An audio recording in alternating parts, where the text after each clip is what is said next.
여러분, 기업이 해외로 공장을 이전하는 진짜 이유 과연 뭘까요? 베트남, 인도, 중국으로 떠나는 한국 제조업체들.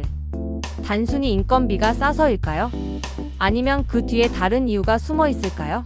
오늘은 강성 노조가 기업과 산업, 그리고 우리 일자리에 미치는 파급 효과를 살펴보겠습니다. 금호타이어, 현대차, 그리고 수많은 제조업체들이 왜 국내 대신 해외를 선택하는지, 그 진짜 이유를 파헤쳐 봅니다. 한국은 제조업 강국입니다. 자동차, 타이어, 철강, 조선 한때 세계를 제패했던 산업들이죠. 하지만 최근 10년간 무슨 일이 벌어졌을까요? 기업들은 한국이 아닌 해외에 공장을 짓기 시작했습니다. 동남아, 중국, 심지어 미국에도 생산 기지를 세우고 있죠. 왜냐고요? 한국의 높은 인건비 그리고 끝없는 노사 갈등 때문입니다.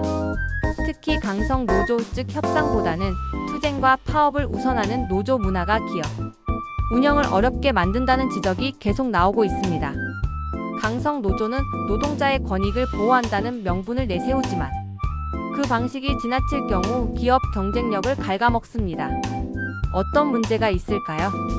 무리한 임금 인상 요구, 국내 평균 임금 대비 1.5배 이상을 요구, 생산성 향상 없이 인건비만 상승, 파업과 생산 중단, 현대차 노조 파업 하루 손실 수백 원, 금호타이어 노조 파업 납기 지연, 고객사 이탈, 고용 유연성 저해, 인력 재배치 구조 조정 어려움, 비효율적인 공정과 인력 유지, 기업 이미지 악화, 해외 투자자, 완성차 고객사들이 한국 기업을 리스크로 평가.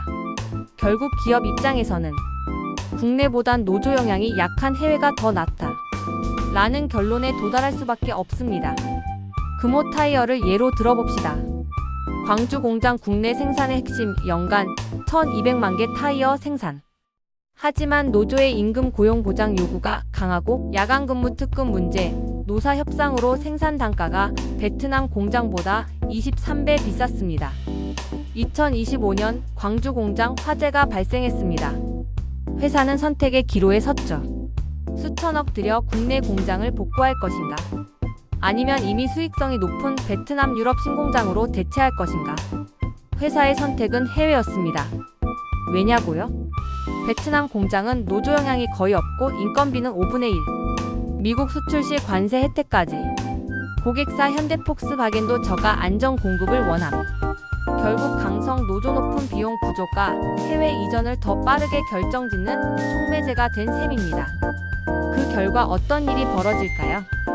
국내 일자리 감소, 광주 공장 근로자 2,500명 생계 불안정, 지역 경제 붕괴, 금호타이어 협력업체 소상공인 줄도산, 국내 산업 기반 약화, 해외 생산 늘어나면 국내 R&D와 연계된 산업 생태계가 축소, 소비자 피해, 공급망 차질 차량 가격 상승 납기 지연, 즉 강성 노조의 단기적 이익 추구가 장기적으로는 노동자 자신과 지역사회까지 피해를 주는 악순환으로 이어진다는 겁니다.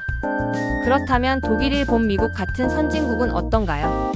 독일 아이즈메탈 노조 기업과 동반 성장 모델, 파업보다 생산성 혁신 협력 중시.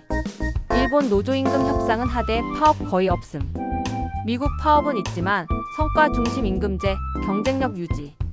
반면 한국은 단체 협약 해마다 갈등, 정치 이념 성향이 결합된 강경 투쟁, 생산성보다 대립 구도가 우선. 결국 기업 입장에서는 같은 임금을 주더라도 독일, 미국 노조는 파트너인데 한국은 리스크라고 평가하게 됩니다.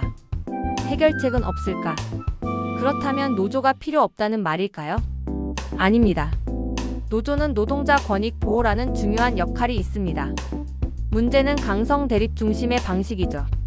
해결책은 생산성과 연계된 임금 협상, 파업보다 대화 협상 중심 구조, 국가 차원의 노사 문화 개선, 정치적 노조 활동 제한.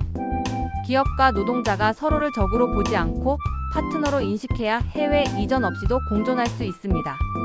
여러분, 강성 노조의 결과는 결국 기업을 떠나게 만들고 노동자 자신에게도 부메랑으로 돌아옵니다. 금호타이어 사례가 보여주듯 노조가 지나치게 강경할수록 기업은 경쟁력을 위해 해외로 나갈 수밖에 없고 결국 남는 건 일자리 상실과 지역 경제 붕괴뿐입니다.